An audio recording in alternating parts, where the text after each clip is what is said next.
Buenas tardes. Vamos a empezar la presentación de lo que llamamos inquietos dentro del Foro de la Cultura. Luego, primero vamos a hacer una presentación de los ponentes que tenemos aquí en esta mesa. En primer lugar, soy Carlos Lozano, aquí de la Universidad de Burgos. Llevo todas las actividades culturales desde hace 20 años, más o menos. Y a partir de ahí, tenemos aquí tres propuestas de inquietos, que vamos a empezar con Anne Rodríguez, que es de Tabacalera, de San Sebastián. Y yo creo que nos vas a presentar el proyecto. Lo que vamos a hacer es presentar durante 10 minutos cada uno de los proyectos, tanto de Tabacalera como el Centro Contemporáneo de 2 de Mayo de Móstoles, como La Parrala, de aquí de Burgos.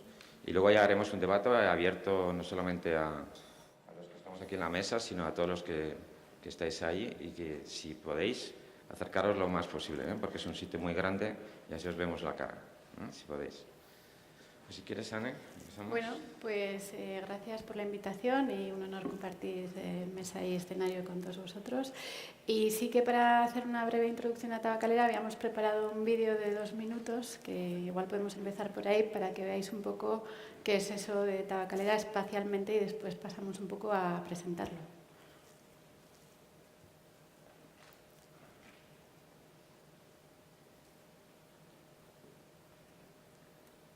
Le falta el sonido.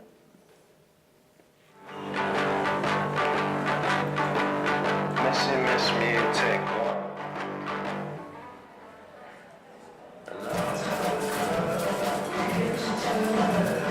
enseñado que no era necesario hacer imágenes bellas sin imágenes necesarias. Nos han instalado estas 4 dimensiones y muchas otras cosas afuera del sujeto.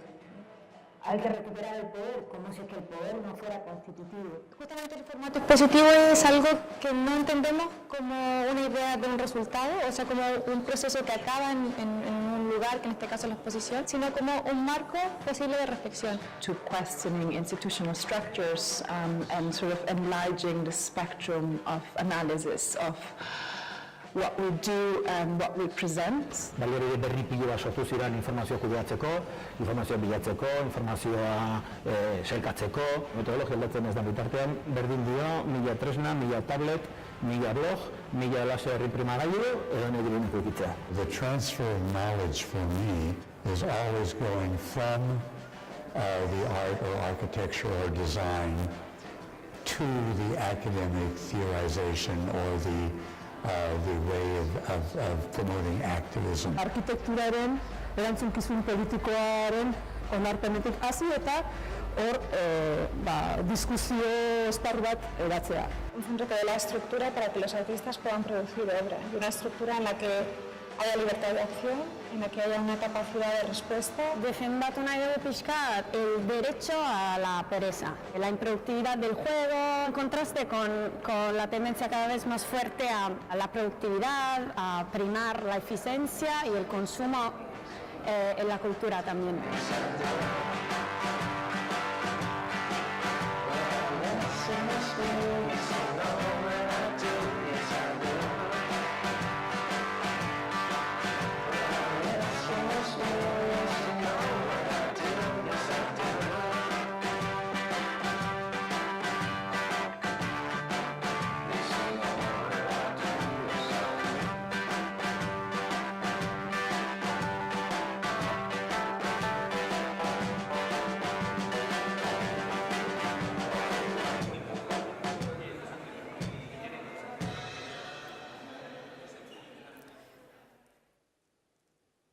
Bueno, pues es un vídeo resumen que hicimos con el motivo del primer aniversario que cumplimos el año pasado, y aunque es un vídeo como muy rápido, así da un resumen de todas las actividades, ¿no? Y la variedad de las mismas. Tabacalera, como quizás hayáis podido percibir, es un espacio muy grande, es una antigua tabacalera, fábrica de tabacos, que cerró en 2003 y, bueno, después de muchos años de idas y venidas y 4 años de obras, por fin abrimos sus puertas el año pasado. Y ahora mismo, bueno, cuando hablamos de Tabacalera nos referimos sobre todo a 3 conceptos, ¿no? Uno, al edificio en sí, como plaza pública casi, porque tiene unos espacios intermedios muy importantes en tamaño y un poco con esa idea de que en el lugar ya per se ocurran cosas, como antes comentábamos, pues como las señoras que vienen a jugar a las cartas o la gente haciendo coreografías para sacarse fotos. Eso por un lado. Por otro lado, hablamos de Tabacalera como ecosistema cultural, que de alguna manera lo generamos entre las diferentes instituciones y proyectos que habitamos el espacio y lo más importante para nosotros diría que es el proyecto cultural, ¿no? Los 3 conceptos, pero obviamente nosotros desde Tabacalera al final estamos ahí para generar como motor cultural una programación. Y eso a veces también, bueno, genera cierta confusión, ¿no? Tabacalera como edificio y Tabacalera como proyecto cultural. Ahí cohabitamos con el Festival de Cine, la Filmoteca Vasca, el Instituto Etxepare y otras iniciativas privadas. También estas son públicas y otras privadas. Y entre todos generamos eso que llamamos el ecosistema. Y desde el propio proyecto cultural sí que atendemos sobre todo 2 aspectos, uno que es como centro de creación y otro como espacio de programación pública, y es un poco donde me voy a centrar un poco a la hora de describir un poco más en profundidad el proyecto, porque los otros 2 aspectos son muy importantes también, pero nosotros desde donde queremos abordar la cultura es desde ahí, ¿no? Desde la propia acción.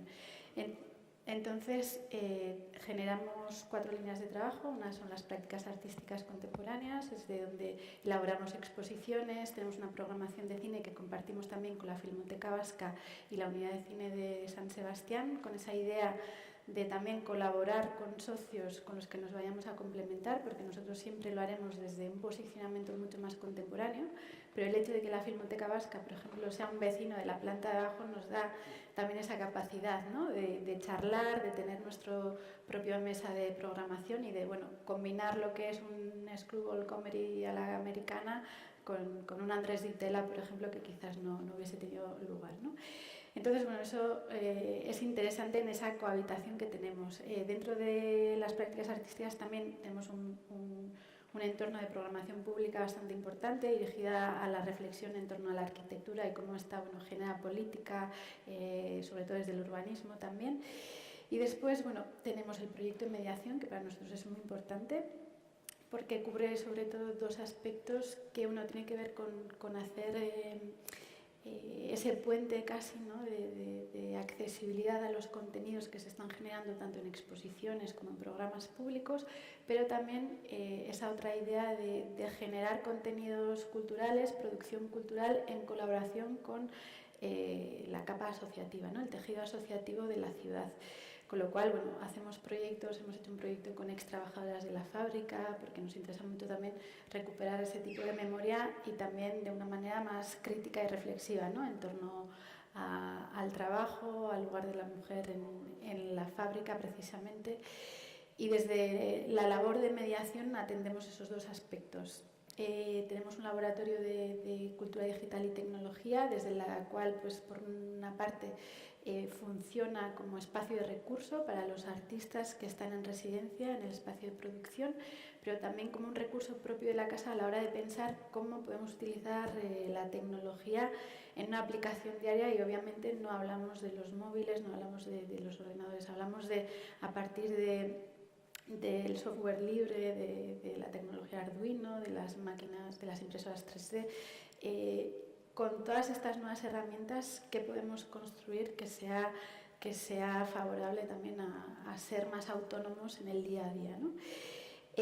Por otro lado, y por último, como la 4ª línea de acción, sería la biblioteca de creación, que tenemos también, ocupa unos 2.000 metros cuadrados dentro del espacio, y para nosotros era muy importante a la hora de pensar en un nuevo concepto de biblioteca que abrimos en el 2015, el año pasado, pero en pleno siglo XXI también, una biblioteca especializada en contenidos culturales, cómo abrirlo también un poco más a un público general y no hacerlo exclusivo casi a investigadores, al sector artístico, porque también tenemos esa presión, ¿no?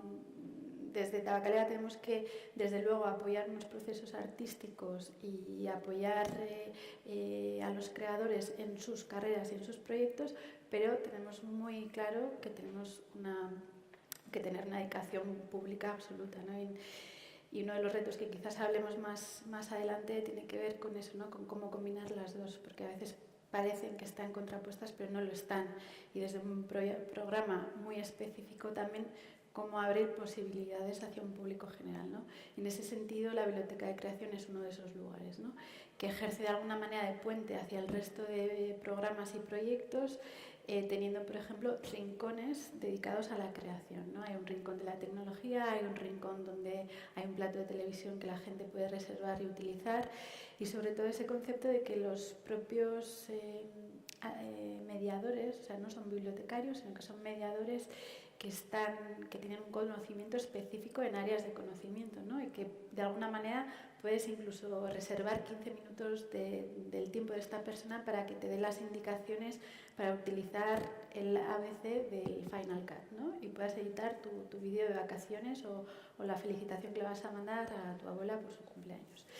Entonces, bueno, para nosotros la apertura de la biblioteca, por ejemplo, en ese sentido ha sido muy importante porque la apertura de Tabacalera ha sido paulatina, todavía hay espacios que están cerrados, va a haber un hotel cara al año que viene que de alguna manera nos dará lugar también para las residencias de artistas, y la apertura de la Biblioteca de Creación, que la llamamos UBIC, fue muy importante a la hora de que el público general y la ciudadanía encontrase un lugar dentro de Tabacalera también, ¿no? Más allá de venir a ver una exposición, más allá de ir al cine, un lugar en el que poder hacer cosas y consultar, ¿no? Entonces sí que se ha convertido en un tipo de ágora, ¿no? En el que la gente viene a pasar el día, y los sábados pues llegamos a las 1.200 personas en una biblioteca, y para nosotros es muy importante y estamos muy contentos de la reacción que ha habido en cuanto a eso. Y un poco por cerrar, sí decir que este concepto también de ecosistema de Tabacalera también viene heredado por una situación económica. Antes Tabacalera, todo el edificio iba a ser un único proyecto. En 2010 hubo un cambio de orientación desde las políticas culturales y se decidió que Tabacalera de alguna manera tenía que ser un mix de lo público-privado, ¿no? Y esto creo que es importante a la hora de hablar de los nuevos modelos de centros también. Y que de alguna manera de ahí hemos intentado hacer de esa situación una oportunidad y por eso crear un ecosistema cultural, ¿no? Por eso sí que hay un hotel, un restaurante, una cafetería que aportan económicamente, pero que por otro lado estamos intentando que tengan un sentido dentro de esa comunidad de vecinos, ¿no? Y que eso es muy importante para nosotros, y que desde dentro del equipo de Tabacalera, por ejemplo, hay una persona que se dedica a esas relaciones internas, ¿no? Y bueno, en este año de recorrido ha habido muchos aprendizajes y desde luego sí que hay un equipo volcado en el proyecto, hay una ciudad que ha respondido muy bien también, pero también hay que tener en cuenta que es el año de la capitalidad cultural en San Sebastián, y que eso también ha generado en la ciudad el nacimiento de Tabacalera con la programación de 2016, una sobreprogramación en la ciudad, ¿no? Y que en ese sentido, bueno, llegaremos a un lugar más real cara al año que viene. Y paso palabra y seguimos charlando. Bueno, vamos a presentar el proyecto del Centro de Arte Escénico de La Parrala, que son de aquí de Burgos, que aparte de, como decías, de modelos, ¿no? De modelos de gestión cultural de centros, es un centro diferente porque, pues como se dice, su nombre es de arte escénico. Aquí en Burgos tenemos varios centros, entre ellos el Centro de Arte Contemporáneo de Caja de Burgos, de Fundación Caja de Burgos, que es el CAP, ¿no? Como modelo así dentro del arte contemporáneo, o el Espacio Tangente, o incluso la Casa Ocupada o el Centro Cultural de Gamana, ¿no? Que también lo tenemos como formas o modelos de gestión totalmente diferentes, ¿no? Está con nosotros Roberto Méndez y Ana García, que nos van a explicar qué es La Parrala. Bueno, pues para la gente de Burgos me imagino que conocéis un poco lo que es el centro, pero lo que La Parrala nace como una asociación, la Asociación de Artes Escénicas. Nace en el año 2000 por la necesidad de los creadores escénicos de tener un lugar donde trabajar, un lugar estable. Entonces nos juntamos un montón de grupos y vimos qué necesidades teníamos.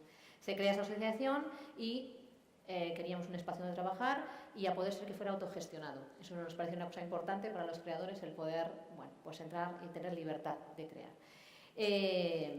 El ayuntamiento respondió a esta necesidad que teníamos en ese momento los grupos y nos ofreció diferentes espacios que tenían ellos que no estaban utilizados. Uno de ellos fue el Colegio Eugenio Isasi, que iba a quedar en desuso, todavía tenía niños, pero se estaba retirando como centro educativo. Y entonces nos ceden ese espacio en el año 2002. En el año 2002 nos ceden ese espacio. En ese momento son 15 socios. Lo que hay que hablar de este espacio también es que no son socios como personas físicas, sino que cada socio puede ser una asociación o compañías, grupos.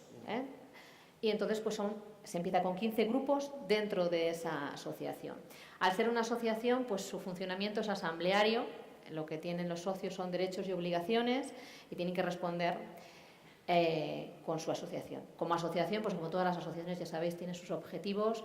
Como esta era de las artes escénicas, pues lo que se pretendía era promover las artes escénicas, ser un interlocutor con las administraciones, crear una sala. Era un sueño que desde el principio claro, era una sala alternativa para programar allí, un lugar de intercambio escénico, y en esas eran una vía cultural también con los ciudadanos, porque estamos en un barrio y entonces pues nos apetecía también tener un intercambio con los que nos rodeaban, con los vecinos. Que la asociación es la que gestiona el centro y entonces el funcionamiento, que os decía, tiene también un reglamento básico de convivencia y respeto hacia el trabajo de los demás y hacia el espacio, es básico. Y lo que ofrece a sus socios es pues salas de ensayo, que nos parece importante, estáis viendo el espacio, salas de ensayo, almacenes, porque en las artes escénicas se almacena mucho material, somos muy basurillas, ¿no? Talleres para poder trabajar escenografías y oficinas de gestión, oficinas para poder tú también trabajar y tener tu pequeño espacio para esto. Económicamente se sustenta con un convenio con el Instituto Municipal de Cultura del Ayuntamiento de Burgos y con la colaboración de los socios. Los socios tienen que aportar económicamente por el disfrute, aparte de económicamente tienen que también aportar con su trabajo pues en las diferentes acciones que se hagan, con espectáculos, con preestrenos, con limpiezas, con lo que proponga la asociación, la asamblea en ese momento. Lo que tiene esta asociación es que siempre ha acogido, el espacio es el que es, tiene sus metros, pero siempre ha acogido a todas las personas inquietas que querían crear algo artísticamente, que estaban conformados en una asociación o en una empresa, eso ya nos da igual, porque es un conjunto de asociaciones y empresas lo que hay allí, y a todos los que vayan allí con un proyecto se les recibe, qué es lo que necesitas, qué es lo que te podemos aportar, y está abierto siempre a esa. En este momento hay 32 compañías allí conviviendo, y que eso pues son unas 200 personas más o menos trabajando entre actores, directores, autores, escenógrafos. Bueno, es un mare magnum de seres humanos allí conviviendo. Y Robert nos va a explicar un poco lo que es el edificio en sí, porque yo soy más la parte... El edificio que ocupa el Centro de Creación Escénicas La Parrala es lo que fue el Colegio Eugenio Isasi, que fue un centro de educación general básica construido en 1970 con el proyecto de un conocido arquitecto burgalés, Marcos Rico, y que obedecía a un plan de estudios muy interesante para su época. De ahí la curiosa forma circular del edificio. Ocupa una parcela de 11.840 metros cuadrados aproximadamente. Está en la zona sur de la ciudad y linda con un barrio viejo de vecindario jubilado de la desaparecida Celofán Española. También con un barrio de vivienda de nueva zona de expansión, de vivienda de nueva construcción, con el entorno universitario del Hospital del Rey y con el área de bien de interés cultural del Monasterio de las Huelgas Reales y del Parque del Parral. De la superficie que ocupa la parcela, ahora mismo 2.880 metros cuadrados son construidos y el resto, 8.960, pues es espacio exterior accesible. El estado del edificio ahora mismo requiere de una una atención habitual con labores de mantenimiento rutinarias, pero no impide que los socios podamos hacer los usos que necesitamos de él, que son ensayos, como ha dicho Ana, espacios de usos múltiples, almacenes, oficinas y taller de labores de escenografía y demás.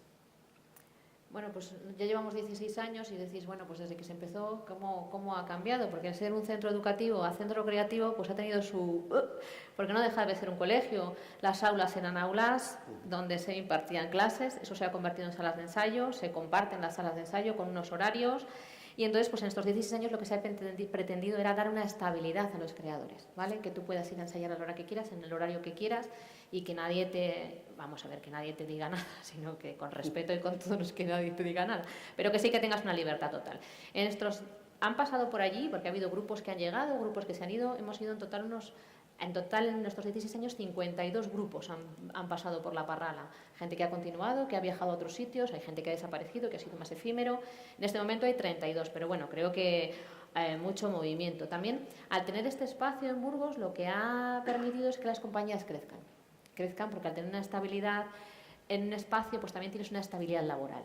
Y la profesionalización, que es palabra más difícil, la profesionalidad, ¿no? Profesionalización al poder trabajar. Eso quiere decir que nuestras compañías han crecido, se nota mucho en que ya no solo actuamos en Burgos, sino que ya pues salimos fuera, viajamos al extranjero, se reciben premios, así que eso se ve el fruto, que parece que no, pero se va viendo en él esto. El edificio también ha mejorado, porque de ser un colegio con sus...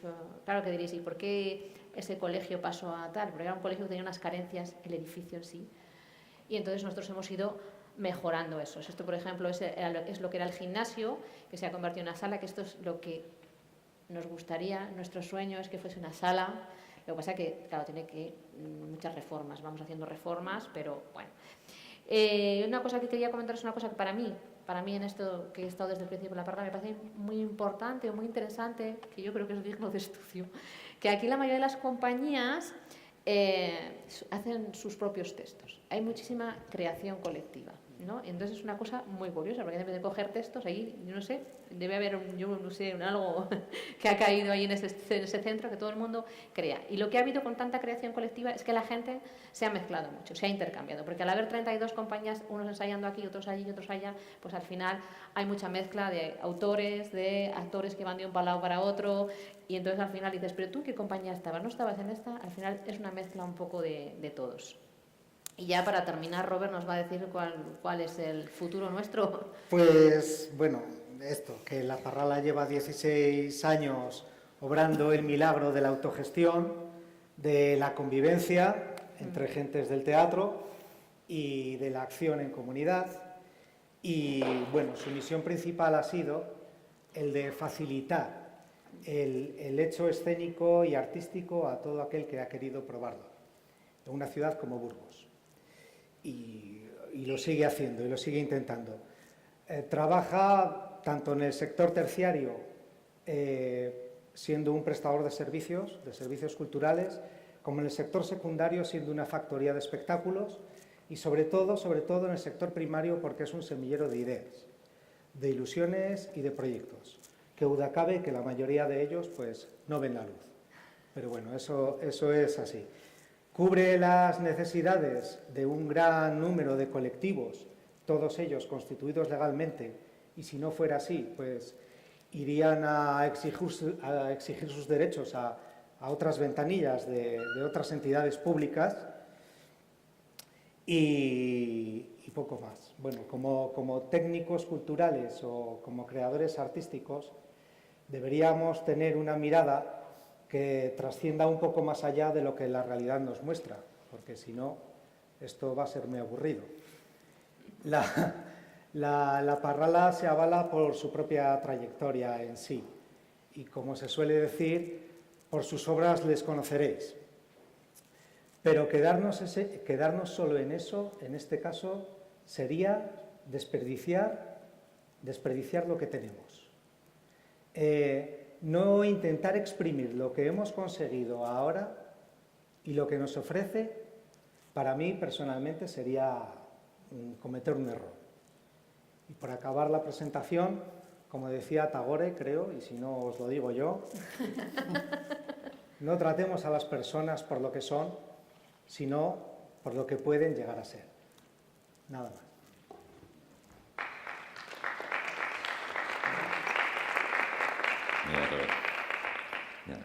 Bueno, vamos a seguir con las presentaciones. Está el director Manuel Segale, que es del Centro de Arte Contemporáneo de 2 de Mayo de Móstoles, Madrid.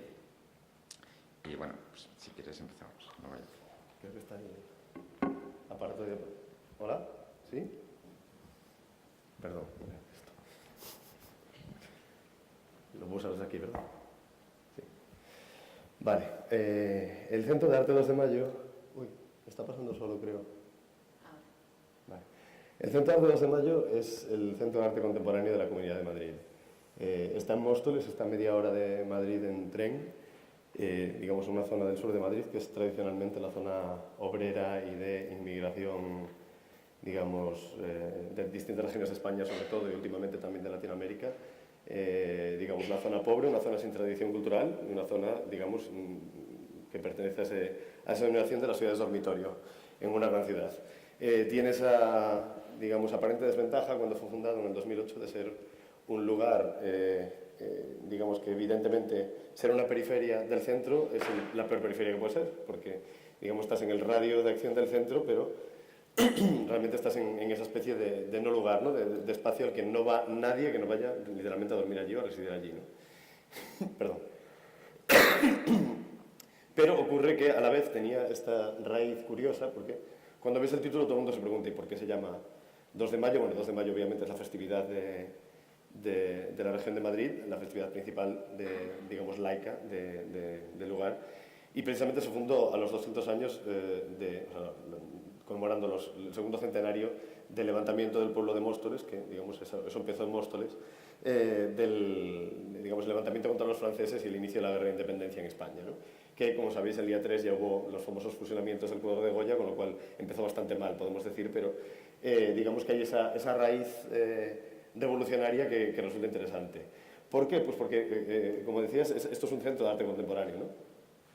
Y un centro de arte contemporáneo es distinto, digamos, Tabacalera tiene mucho centro de arte contemporáneo, pero también es otras cosas. Y La Parrala entiendo que es escena contemporánea, pero bueno, es escena en general también, ¿no? Claro. Entonces, en este caso tenemos esa especificidad que yo creo que es interesante remarcar, por muchas razones, porque, digamos, cuando hablamos de arte contemporáneo, por resumir muy básico, como evidentemente sin dar una definición es difícil partir de alguna parte, el arte contemporáneo evidentemente no es solo aquel arte que ocurre ahora mismo, eso sería el arte coetáneo o el arte de hoy en día.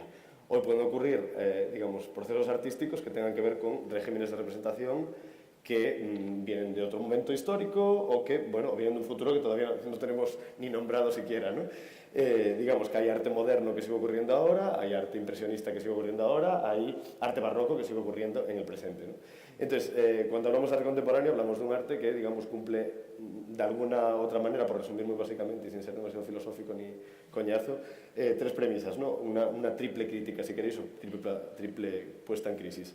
De lenguaje, un cuestionamiento del lenguaje en sí mismo, de la propia transmisión artística, una crítica, digamos, de la realidad, porque claro, cuando utilizamos lenguaje, si digo botella, es esta botella, ¿no? Es como, digamos, el lenguaje afecta a una realidad, si lo ponemos en crisis, la realidad también está afectada, digamos, la representación que resulta también está afectada, digamos, esa visión crítica de la realidad o de lo real, no darlo por sentado, sino como algo a construir. Y, en tercer lugar, pues evidentemente, una puesta en crítica de la identidad de la que parte ese lenguaje, o sea, digamos, una explosión de esa identidad supuestamente fija e inmóvil hacia una multiplicidad de subjetividades, una fluidez en la forma de representación de cada uno.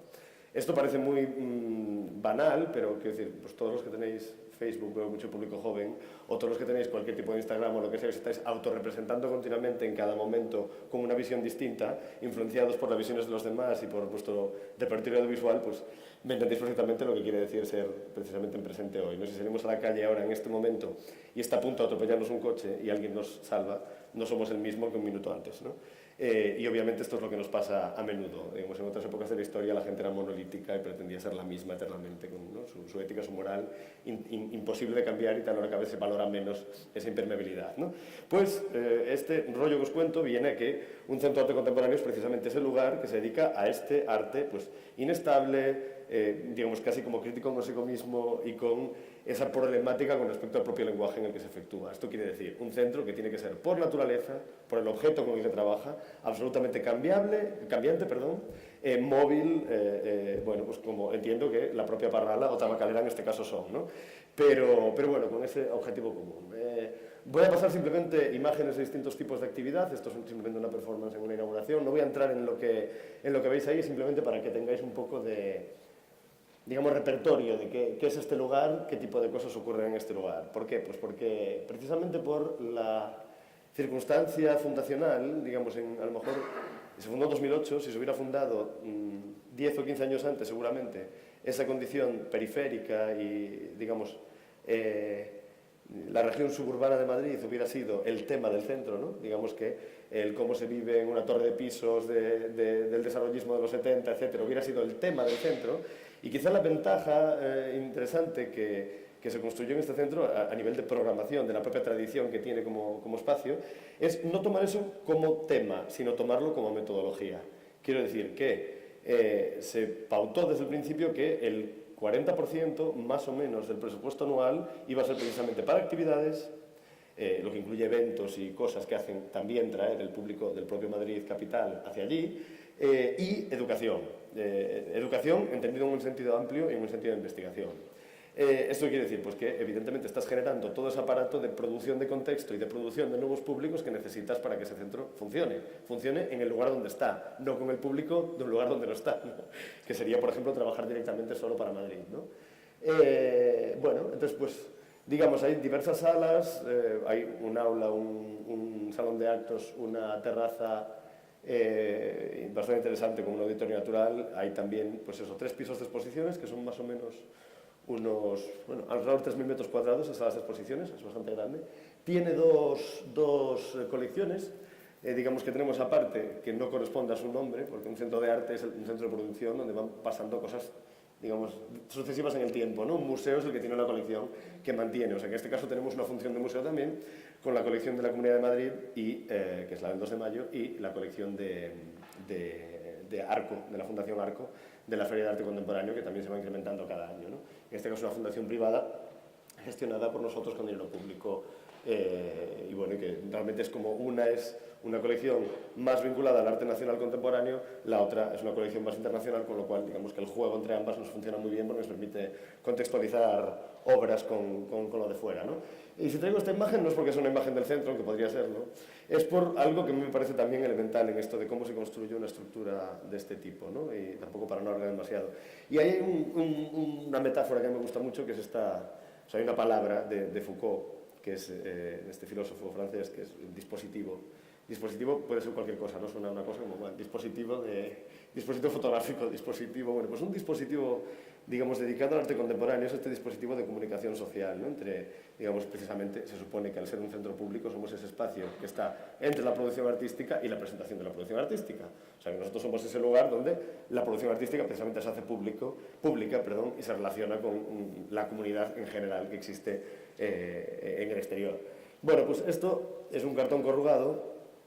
Y esto es una metáfora de lo que es un dispositivo para Foucault. Digamos que un cartón corrugado consiste en unas láminas que son muy básicas, finas, unas láminas de cartón fino, que digamos, son 2 superiores, una intermedia y otras que hacen un zigzag, como veis.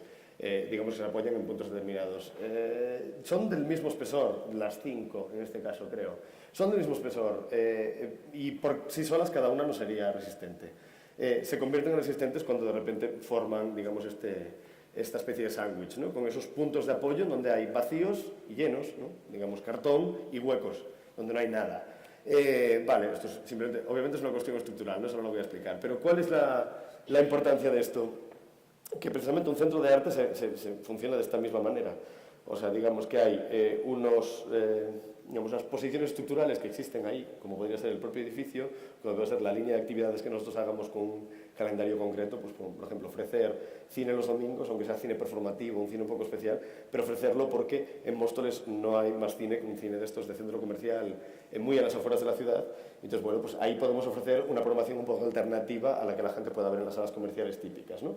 Pues digo, digamos, eso es como la estructura básica, esos son los cartones que nos sirven de puntal. Pero luego están todos esos huecos, que son estos vacíos intersticiales, que todo suena a chino, pero que es muy interesante porque, digamos, un término intersticio es un término biológico que indica esos espacios que se supone que son espacios que no sirven para nada, que son huecos, pero que son espacios absolutamente funcionales.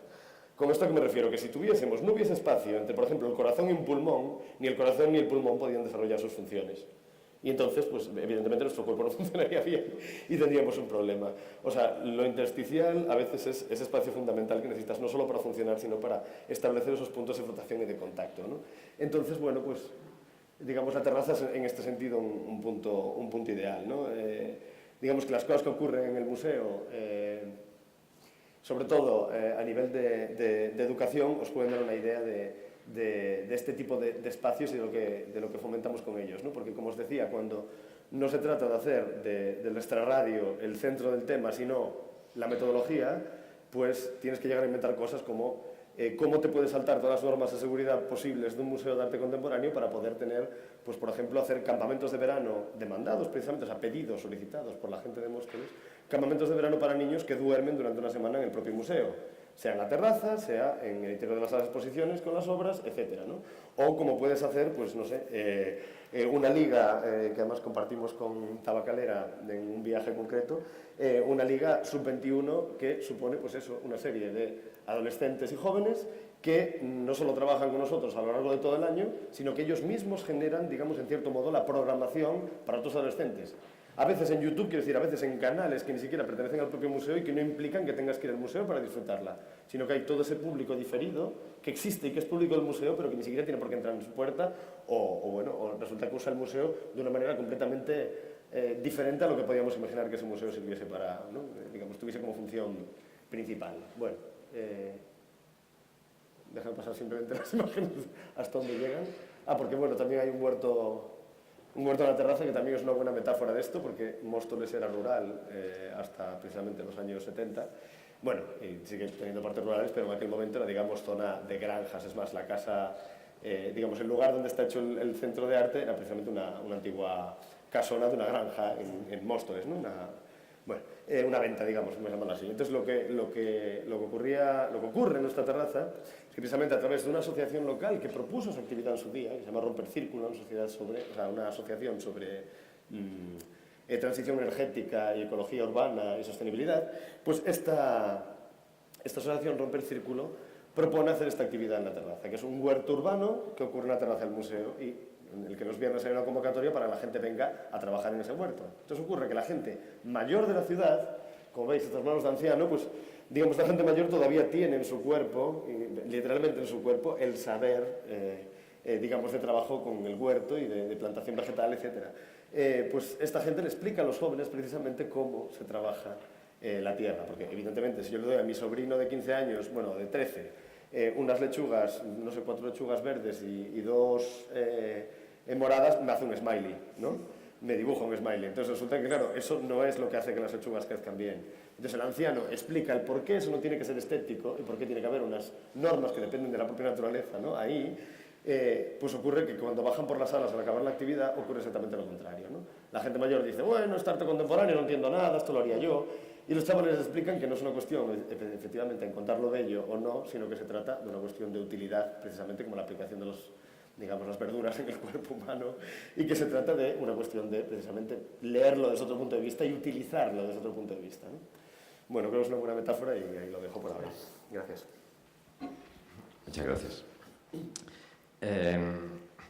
Bueno, son dos vertientes diferentes, tanto los centros contemporáneos que nos habéis explicado perfectamente, ¿no? Tanto Tabacalera como 2 de Mayo, con la Parala. Entonces, si queréis el debate y está abierto a todos, Yo creo que estamos bastante, como decías, que es complejo explicar a una ciudadanía por qué montar un centro de arte contemporáneo. Nosotros aquí lo hemos vivido, ¿no? Entonces, a partir de ahí, no se sabe si es una cuestión especulativa, ¿no?, para crear grandes edificios, para utilización pues de ese tipo de dinero, presupuesto, que luego hay para programar actividades. A partir de ese concepto que se ha metido, si quieres, en la sociedad nuestra, existen diferentes centros como los vuestros, ¿no?, que intentan hacer otro tipo de dinámica, una dinámica, si quieres, no solamente contemporánea, sino también social, ¿no?, que si quieres es nuevas fórmulas, ¿no?, el tema de mediación, el tema de, si quieres, recibir proyectos de encuentros, ¿no? ¿A dónde vamos? O sea, ¿qué es lo que se está, si quieres? Hay diferentes modelos, pues aquí tenemos diferentes modelos, me refiero, de autogestión, de diferentes centros, ¿no?, o institucionales, como son los vuestros, ¿no?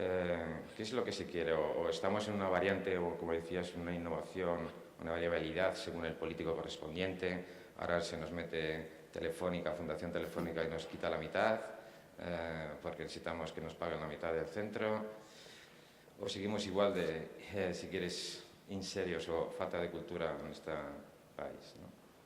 Venga.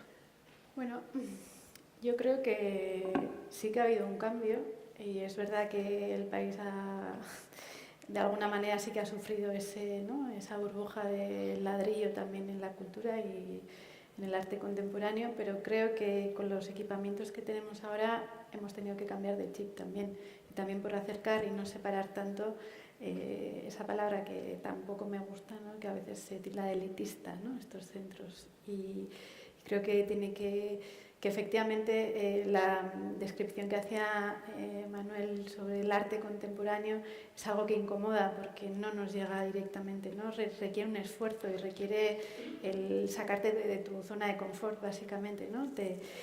Eso está por un lado, pero por otro lado también creo que en las prácticas que describía Manuel también y las nuestras propias, lo que estamos intentando es hacer también del arte contemporáneo algo más cercano, ¿no? La producción cultural de la que hablábamos también. El arte contemporáneo no es algo puramente contemplativo solo, es algo que genera reflexión, pero también que puede ser parte de ello, ¿no? Y yo creo que los departamentos de mediación que se están instaurando y llevan instaurados en muchas instituciones mucho tiempo ya, las vías de acción son esas. Vamos a trabajar con el colectivo de extrabajadoras de la fábrica, por ejemplo, y vamos a quitar todo este peso que se le da al arte contemporáneo de no, es que no lo voy a entender, me incomoda, no. Va a haber parte, obviamente, que no llega a todo el mundo, pero desde las prácticas artísticas se puede llegar a otro lugar y generar esfera pública, generar opinión y generar un poco los focos de atención, ¿no? Hacíamos un proyecto hace no mucho en un pueblo cerca de San Sebastián, en Hernani, con un colectivo de mujeres que habían pedido, hicimos una convocatoria, y habían pedido desarrollar un proyecto en torno al cambio de nombre de una calle, de un nombre de un señor, a que se llamase la calle de las mujeres, ¿no? Entonces entender cómo desde el arte o con artistas, con mediadores, se pueden generar proyectos donde se involucró a las mujeres de todo el pueblo. Y no es que se consiguiese el cambio del nombre de la calle por eso, pero sí que se ha generado una colectividad en torno a un objetivo común, que después todo eso se convirtió en una videoinstalación y que de repente el día que se hizo la inauguración en Tabacalera llegaron 2 autobuses del pueblo con las señoras con el bastón de 80 años que se iban a ver en gran pantalla, ¿no? Entonces generar ese tipo de lazos y el quitar ese peso que le damos al arte contemporáneo continuamente, creo que es lo que hay que hacer, ¿no? Y desde luego nosotros sí que actuamos desde ahí. No sé si quieres... No sé si te he contestado.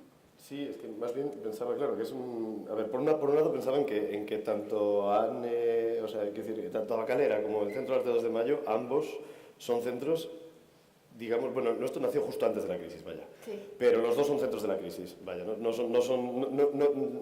y yo creo que ninguno de los dos hemos trabajado por generación tampoco en ese momento de la burbuja del arte contemporáneo.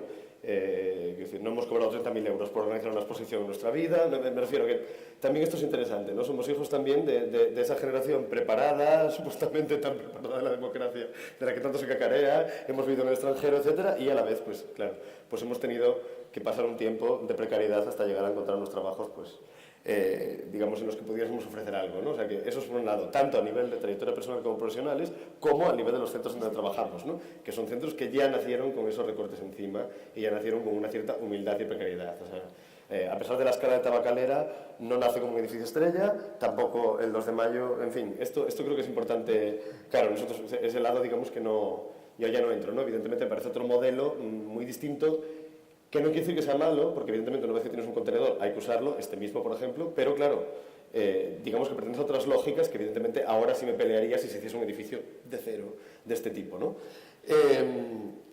Por otro lado está el tema este del elitismo famoso, de la barrera de la que todo el mundo habla entre el arte contemporáneo, por ejemplo, en este caso, y su público, ¿no?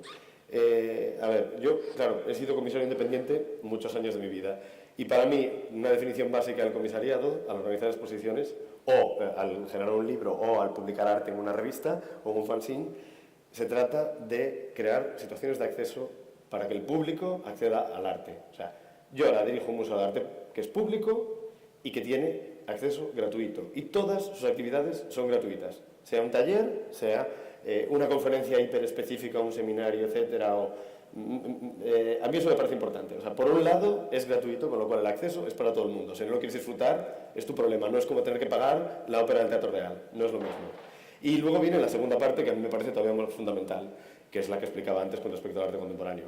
Que el arte contemporáneo no es fácil, que exige un esfuerzo, como decía Anne, en muchos de los casos. Yo creo que tiene mucho de disfrute, pero bueno, desde luego exige tiempo, pues exige un tipo de, ¿no? Y desde luego siempre esa paciencia y ese dejarse llevar, de no estar, digamos, juzgando solo entrar en un lugar, sino dejarte llevar por un tipo de manifestaciones. Lo mismo ocurre con el teatro, etcétera. Cualquier manifestación cultural, tenemos que reconocerlo, exige un esfuerzo. El resto es chicle, publicidad y, no sé, y televisión basura, ¿no? El resto, pues te exigen, evidentemente, un mínimo. ¿Qué ocurre? ¿Por qué hay que defender un centro de arte contemporáneo precisamente desde lo público? Pues, lógicamente, por ejemplo, la Fundación La Caixa o Telefónica, como decías, o no sé quién, cualquier fundación privada, la Tate Modern, va a estar defendiendo hacer un tipo de arte que le sea rentable económicamente y que le sea rentable a nivel de imagen. Quiero decir, va a ser una reificación de algo que ya está sancionado por la comunidad artística, que ya funciona y que ya sabemos todos que tiene una calidad incontestable, ¿no?